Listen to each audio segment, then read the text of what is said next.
Hormuz കടലിടുക്ക് പിടിച്ചെടുക്കും വരെ യുദ്ധം തുടരുമെന്ന് അസന്നിഗ്ധമായി പ്രഖ്യാപിച്ച അമേരിക്ക ഒടുവിൽ വളരെ പെട്ടെന്ന് യുദ്ധം നിർത്തിവെച്ചിട്ട് ഇന്നേക്ക് 3 ദിവസം പിന്നിടുകയാണ്. എന്തുകൊണ്ടാണ് അമേരിക്ക ഇത്രയും പെട്ടെന്ന് യുദ്ധം നിർത്തിയത് എന്ന ചോദ്യത്തിന് കൃത്യമായ ഉത്തരം ഇതുവരെ ലഭിച്ചിരുന്നില്ല. എന്നാൽ ആ ഉത്തരമാണ് ഇപ്പോൾ ഞാൻ നിങ്ങൾക്ക് മുന്നിലേക്ക് വെക്കുന്നത്. വാക്കുകൾ കൊണ്ട് വലിയ ഭീഷണി മുഴക്കിയവർ ഒടുവിൽ മിണ്ടാട്ടം മുട്ടി പിന്മാറുന്നതാണ് ഇവിടെ നാം കാണുന്നത്. ഗതികെട്ട ഗൾഫ് രാജ്യങ്ങളടക്കം ഹോർമൂസിൽ നിന്ന് അമേരിക്കയെ ചവിട്ടി പുറത്താക്കുകയാണ് എന്ന് നമുക്കിവിടെ വ്യക്തമായി കാണാൻ കഴിയും. ട്രംപിന്റെ മർമ്മത്ത് തന്നെ പ്രഹരിച്ച് ഇറാൻ തന്ത്രപരമായി നീങ്ങിയതോടെ സംഭവിക്കുന്നത് എന്തൊക്കെയാണെന്ന് അറിയണ്ടേ? ഹോർമൂസിനെ ചൊല്ലിയുള്ള തർക്കം കീറാമുട്ടിയായി നിൽക്കുമ്പോൾ പുതിയൊരു ആശയവുമായി ഒമാൻ രംഗത്ത് വന്നിരിക്കുകയാണ്. ഹോർമൂസ് ഉപയോഗിക്കുന്ന രാജ്യങ്ങളും അതിന്റെ തീരത്തുള്ള രാജ്യങ്ങളും ചേർന്നുള്ള ഒരു കൂറുമുന്നണി എന്ന ആശയമാണ് ഒമാൻ മുന്നോട്ട് വയ്ക്കുന്നത്. ഇതിൽ ഇറാനും ഇറാഖും ഉൾപ്പെടുന്നുണ്ട് എന്നതാണ് ഏറ്റവും പ്രധാനപ്പെട്ട കാര്യം. അങ്ങനെ വരുമ്പോൾ സുരക്ഷിതമായ കപ്പൽ യാത്രയും വാണിജ്യവും ഈ പ്രാദേശിക രാജ്യങ്ങളുടെ മാത്രം ഉത്തരവാദിത്തമായി മാറും. അതായത് അമേരിക്ക പറയുന്നത് പോലെ ഹോർമൂസിലൂടെ കപ്പലുകൾക്ക് കടന്നു പോകാൻ ഇറാനെതിരായ യുദ്ധത്തിന്റെയോ സൈനിക നടപടികളുടെയോ ആവശ്യമുണ്ടാകില്ല എന്ന് ചുരുക്കം. ബാഹ്യശക്തികളുടെ ഇടപെടലില്ലാതെ സ്വന്തം സുരക്ഷ ഉറപ്പാക്കുക എന്ന സ്വാഭാവിക തത്വമാണ് ഇവിടെ നടപ്പിലാകുന്നത്. ഫലത്തിൽ ഹോർമൂസിൽ ഒരു പങ്കുമില്ലാത്ത അമേരിക്ക ഇവിടെ വേണ്ട എന്ന് തീർത്തു പറയുകയാണ് ഗൾഫ് രാജ്യങ്ങളുടെ ഈ പുതിയ കൂട്ടായ്മ. അമേരിക്കയാണല്ലോ ഹോർമൂസിലെ ഇപ്പോഴത്തെ സകല കുഴപ്പങ്ങളുടെയും മൂലകാരണം. ഇറാന്റെ കപ്പലുകളെ മാത്രമേ തടസ്സപ്പെടുത്തൂ എന്ന് പറയുമ്പോഴും അമേരിക്കയ്ക്ക് ഹോർമൂസിൽ എന്ത് കാര്യമെന്ന നിർണായക ചോദ്യമാണ് പരോക്ഷമായി ഇറാൻ ഉയർത്തുന്നത്. പശ്ചിമേഷ്യയിൽ ഗൾഫ് രാജ്യങ്ങളോട് ചേർന്ന് കിടക്കുന്ന ഹോർമൂസ് കടലിടുക്കിൽ എന്തിനാണ് ട്രംപിന്റെ നേരിട്ടുള്ള ഇടപെടലും സൈനിക നടപടിയും? അവിടെ ഉപരോധം ഏർപ്പെടുത്താൻ അമേരിക്കയ്ക്ക് എന്ത് അവകാശമാണുള്ളത്? തങ്ങളുടെ അധികാര പരിധിക്ക് പുറത്തുള്ള ഒരു മേഖലയിൽ ആവശ്യമില്ലാതെ ഇടപെട്ട് ആഗോള വാണിജ്യ പാതയെ പ്രതിസന്ധിയിലാക്കുന്നത് വാഷിംഗ്ടൺ ആണ് എന്ന് ഇപ്പോൾ എല്ലാവരും മനസ്സിലാക്കി കഴിഞ്ഞു. അതിനാണ് വാഷിംഗ്ടൺ ഇപ്പോൾ ശ്രമിച്ചുകൊണ്ടിരിക്കുന്നത്. അതിൽ പ്രധാനമായും പറയുന്നത് പ്രാദേശിക രാജ്യങ്ങളുടെ കൂട്ടായ്മയും ഹോർമൂസിന്റെ ഭൂമിശാസ്ത്രവും എന്ന വിഷയത്തെക്കുറിച്ചാണ്. ഏതാനും മാസങ്ങളായി നമ്മൾ നിരന്തരം സംസാരിച്ചുകൊണ്ടിരിക്കുന്ന കാര്യമാണ് ഇത്തരത്തിലുള്ള ഈ ഒരു പ്രാദേശിക കൂട്ടായ്മയെക്കുറിച്ച്, അല്ലെങ്കിൽ ട്രംപിന്റെ കടന്നുകയറ്റത്തെക്കുറിച്ച്. മേഖലയിലെ രാജ്യങ്ങൾ, പ്രത്യേകിച്ച് ഹോർമൂസ് കടലിടുക്കിനോട് അഭിമുഖമായി നിൽക്കുന്നത് പ്രധാനമായും 3 രാജ്യങ്ങളാണ്.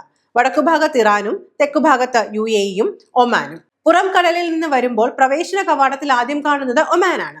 അത് കഴിഞ്ഞ് വടക്കുള്ള ഇറാന്റെ തീരവും കടന്ന് പേർഷ്യൻ ഗൾഫിലേക്ക് പ്രവേശിക്കുമ്പോൾ പിന്നീട് UAE-യുടെ തീരത്തുകൂടിയാണ് പോകേണ്ടത്. അപ്പോൾ ഈ 3 രാജ്യങ്ങളും ചേർന്ന് ഒരു ധാരണയിൽ എത്തുന്നതാണ് ഹോർമൂസിലെ പ്രശ്ന പരിഹാരത്തിനും നിയന്ത്രണത്തിനും ഏറ്റവും നല്ലത് എന്ന ചിന്തയാണ് ഇപ്പോൾ രൂപപ്പെടുന്നത്. അയൽപക്ക ബന്ധം ശക്തമായാൽ പിന്നെ എന്ത് വൻശക്തി വന്നാലും, അല്ലെങ്കിൽ ഏത് വൻശക്തി വന്നാലും ഈ പ്രദേശത്തിന്റെ നിയന്ത്രണം പിടിച്ചെടുക്കാൻ കഴിയില്ല. അത് തന്നെയാണ് ഒമാൻ ഇപ്പോൾ നടപ്പിലാക്കിക്കൊണ്ടിരിക്കുന്നത്. ഇതിനെല്ലാം പിന്നിലുള്ളത് ഇറാന്റെ ബുദ്ധിയാണ് എന്നത് പറയേണ്ട കാര്യമില്ലല്ലോ.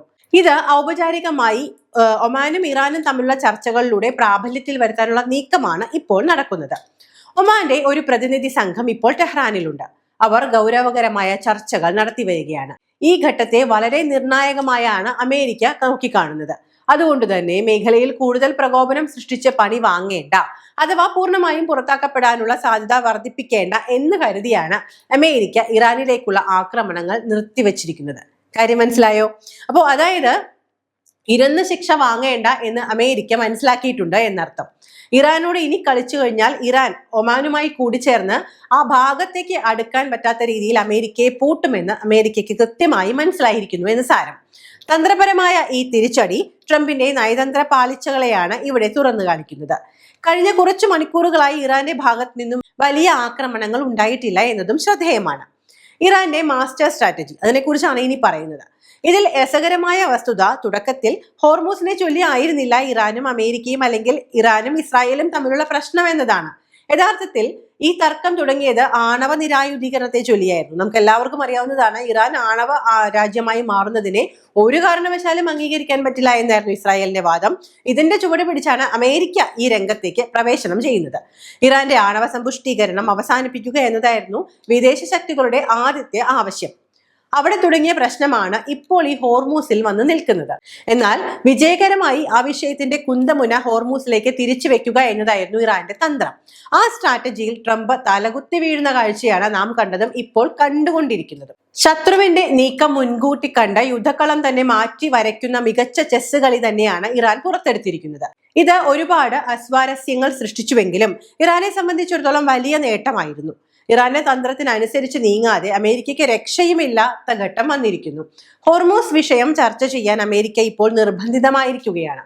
ആണവ വിഷയം എന്ന കാര്യം അമേരിക്കയും ഇസ്രായേലും മുന്നോട്ട് വെച്ച അജണ്ട ഇപ്പോൾ ആരും ഏറ്റെടുക്കുന്നില്ല. ഒരുപക്ഷെ അമേരിക്ക തന്നെ ഈ ആണവ വിഷയത്തിൽ ചൊല്ലിയാണ് ഈ യുദ്ധമുണ്ടായത് എന്ന കാര്യം പോലും മറന്നിരിക്കുന്നു എന്നാണ് തോന്നുന്നത്. ലോകം ആ വിഷയത്തിലേക്ക് തിരിഞ്ഞു നോക്കുന്നു പോലുമില്ല. എന്നാൽ ഇറാൻ മുന്നോട്ട് വെച്ച ഹോർമൂസ് സ്ട്രാറ്റജി ആഗോളതലത്തിൽ വലിയ തരംഗമാണ് ഉണ്ടാക്കിയിരിക്കുന്നത്. ഹോർമൂസിലെ സുഗമമായ യാത്രാപഥം ഒരുങ്ങുന്നത് ഗൾഫ് രാജ്യങ്ങൾക്ക് എണ്ണ കയറ്റുമതി ചെയ്യാനുള്ള മികച്ച വഴിയായിരിക്കും. അതിനാൽ മേഖലയിലെ രാജ്യങ്ങൾ ചേർന്ന് തീരുമാനമെടുക്കട്ടെ. അത് തന്നെയാണ് പലപ്പോഴും നമ്മൾ വീഡിയോയിലൂടെ പറഞ്ഞുകൊണ്ടിരുന്ന കാര്യവും. നമ്മൾ ഈ പറഞ്ഞ കാര്യങ്ങൾ ലോകം മുഴുവൻ ചർച്ച ചെയ്യുമ്പോൾ ഒരു കൃത്യമായ അവലോകനമാണ് നമ്മൾ നിങ്ങളുടെ മുന്നിലേക്ക് വെച്ചത് എന്ന കാര്യത്തിൽ ഞങ്ങൾക്കും അഭിമാനമുണ്ട്. നമ്മുടെ നിരീക്ഷണങ്ങൾ കൃത്യമായ അനുഭവത്തിൽ വരുന്നത് കാണുമ്പോൾ പ്രേക്ഷകർക്കും അതിലുള്ള സത്യസന്ധത ബോധ്യപ്പെടുന്നുണ്ടാകും. ഇനി പറയാനുള്ളത് പുതിയ സമവാക്യങ്ങളെയും ഭാവിയെയും കുറിച്ചാണ്. ഇപ്പോൾ ഇവിടെ കാര്യമായ ചർച്ച പുരോഗമിക്കുകയാണ്. ആ ചർച്ചയുടെ ഫലത്തിനായാണ് ലോകം കാത്തിരിക്കുന്നത്. ഇതിൽ അമേരിക്ക നേരിട്ട് ഇടപെട്ടിട്ടില്ല എങ്കിലും അമേരിക്കയും ഇറാനും തമ്മിൽ വേറെയും ചർച്ചകൾ നടക്കുന്നുണ്ട്. അതിന്റെ ചുവട് പിടിച്ചാവും ഭാവി ധാരണകൾ രൂപപ്പെടുക. ആണവ വിഷയങ്ങളിലടക്കം ധാരണയുണ്ടാകാതെ എങ്ങനെയാണ് യുദ്ധം പൂർണ്ണമായും അവസാനിപ്പിക്കാനാവുക? അതുകൊണ്ട് തന്നെ അടഞ്ഞ വാതിലുകൾക്ക് പിന്നിൽ വാശിയേറിയ ചർച്ചകളാണ് ഇപ്പോൾ നടക്കുന്നത് എന്നത് ഉറപ്പാണ്. കാരണം അമേരിക്കയ്ക്ക് നാണം കെട്ട് അവിടെ നിറങ്ങി പോരുക എന്ന് പറയുന്നത് സ്വാഭാവികമായും നടക്കുന്ന അല്ലെങ്കിൽ അതിന് അമേരിക്ക വഴങ്ങില്ല എന്ന് നമുക്കറിയാം. യാതൊരു ധാരണയും ഇല്ലാതെ ഏകപക്ഷീയമായി അമേരിക്ക പിൻവാങ്ങിയാൽ അവരുടെ മുഖം പൂർണ്ണമായും നഷ്ടപ്പെടും. പിന്നീട് ആരും അമേരിക്കയെ വകവെക്കില്ല എന്നതും ഓർക്കേണ്ടതുണ്ട്. അതുകൊണ്ട് തന്നെ ഗൾഫ് രാജ്യങ്ങൾ പ്രത്യേകിച്ച് ഇറാനും ഒമാനും ഒരു നിർണായക ധാരണയിലെത്തിയാൽ ട്രംപിന് അത് അനുസരിക്കുകയല്ലാതെ വേറെ വഴിയൊന്നുമില്ല. ഹോർമൂസ് വഴി കടന്നു പോകുന്ന കപ്പലുകൾ പ്രധാനമായും കണക്ട് ചെയ്യുന്നത് 8 രാജ്യങ്ങളെയാണ്: Iran, Iraq, Kuwait, Saudi Arabia, Qatar, Oman, UAE, Bahrain. അപ്പോൾ GCCയിലെ 6 രാജ്യങ്ങളും ഒപ്പം ഇറാനും ഇറാഖും ചേർന്നല്ലേ ഹോർമൂസിലെ കാര്യങ്ങൾ തീരുമാനിക്കേണ്ടത്? ഈ രാജ്യങ്ങളുടെ കപ്പലുകൾക്ക് ടോൾ ചുമത്തേണ്ട കാര്യമുണ്ടോ? അതില്ല. കാരണം അവരെല്ലാം പേർഷ്യൻ ഗൾഫുമായി ജലപാത അല്ലെങ്കിൽ ജല അതിർത്തി പങ്കിടുന്നവരാണ്. അവർ തമ്മിൽ ഒരു ധാരണ ഉണ്ടാകണമെങ്കിൽ അമേരിക്കയുടെ സാന്നിധ്യം ഉണ്ടാകരുത് എന്ന ആവശ്യമാണ് ഇറാൻ ഇതിൽ മുന്നോട്ട് വെച്ചിരിക്കുന്നത്. ആ നിലപാടിലേക്ക് എല്ലാവരും എത്തിയാൽ ഹോർമൂസ് പ്രശ്നം വളരെ ലളിതമായി പരിഹരിക്കപ്പെടാം. ഈ പ്രാദേശിക കൂട്ടായ്മയിൽ അമേരിക്കയോ ഇസ്രായേലോ ഉണ്ടാകേണ്ട ആവശ്യവുമില്ല. ഇസ്രായേൽ എന്ന് പറയുന്നത് പേർഷ്യൻ ഗൾഫുമായി അതിർത്തി പങ്കിടുന്ന ഒരു രാജ്യമേ അല്ല. അതുകൊണ്ട് അതിർത്തി പങ്കിടുന്ന രാജ്യങ്ങൾ പ്രത്യേകിച്ച് ഒമാനും ഇറാനും ചേർന്ന് ഇത്തരം കാര്യങ്ങൾ തീരുമാനിക്കട്ടെ.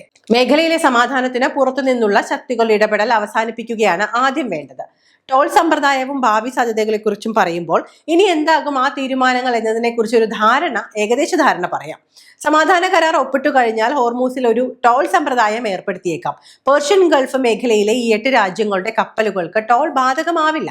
അവർക്ക് യഥേഷ്ടം സഞ്ചരിക്കാം. എന്നാൽ റഷ്യ, അമേരിക്ക, ചൈന തുടങ്ങിയ ലോകരാജ്യങ്ങൾ ടോൾ നൽകേണ്ടി വരും. ചുരുക്കത്തിൽ കടലിലെ അന്താരാഷ്ട്ര ഇടനാഴിയുടെ അധികാരം പ്രാദേശിക കൈകളിൽ ഭദ്രമാകുന്ന കാഴ്ചയാണ് നാം കാണാൻ പോകുന്നത്. ഇന്ത്യ ഉൾപ്പെടെയുള്ള സൗഹൃദ രാജ്യങ്ങൾക്ക് ഒരു പ്രത്യേക ധാരണ GCC+2 പോലുള്ള ഒരു കൺസോർഷ്യം ഉണ്ടാകാനാണ് സാധ്യത. അതിൽ പ്രധാന പങ്ക് ഇറാനും ഒമാനുമായിരിക്കും. ഇന്ത്യയെ പോലുള്ള സൗഹൃദ രാജ്യങ്ങൾക്ക് നാമമാത്രമായ ടോൾ ഒരുപക്ഷെ ചുമത്തുമായിരിക്കാം. എന്നാൽ അമേരിക്കയ്ക്കും ഇസ്രായേലിനും വൻ തുക ടോൾ നൽകേണ്ടി വന്നേക്കാം. ഈ ഡീൽ നിലവിൽ വന്നാൽ അമേരിക്കയുടെ സർവ്വ നിയന്ത്രണവും തകരുമെന്ന കാര്യത്തിൽ സംശയമില്ല. വൈദേശിക ആധിപത്യങ്ങൾക്ക് അന്ത്യം കുറിച്ചുകൊണ്ട് പശ്ചിമേഷ്യ സ്വന്തം പരമാധികാരം ഉറപ്പിക്കുന്ന നിർണായക നിമിഷമാണിത്. ഇതല്ലാതെ അമേരിക്കയ്ക്ക് മുന്നിൽ ഹോർമൂസിലെ പ്രതിസന്ധി പരിഹരിക്കാൻ മറ്റു മാർഗങ്ങളില്ല. ബലം പ്രയോഗിച്ചോ ആക്രമണം നടത്തിയോ ഒന്നും നേടാനാവില്ല എന്ന് ട്രംപ് ഇതിനകം തിരിച്ചറിഞ്ഞു കഴിഞ്ഞിട്ടുണ്ട്. യുദ്ധം കൊണ്ട് അമേരിക്കയ്ക്ക് വലിയ നഷ്ടങ്ങൾ സംഭവിച്ചു കഴിഞ്ഞിട്ടുണ്ട്. ഇറാൻ മാത്രമല്ല ഗൾഫ് രാജ്യങ്ങളും ചേർന്ന് ഹോർമൂസ് നിയന്ത്രിക്കുന്ന ഈ ഘട്ടത്തിൽ യുദ്ധം അവസാനിപ്പിച്ച് പിന്തിരിയുന്നതായിരിക്കും ട്രംപിന് ഏറ്റവും നല്ലത്. അല്ലാത്ത പക്ഷം ലോകരാജ്യങ്ങൾക്ക് മുന്നിൽ അമേരിക്കയുടെ പതനം പൂർണ്ണമായും സംഭവിച്ചിരിക്കും.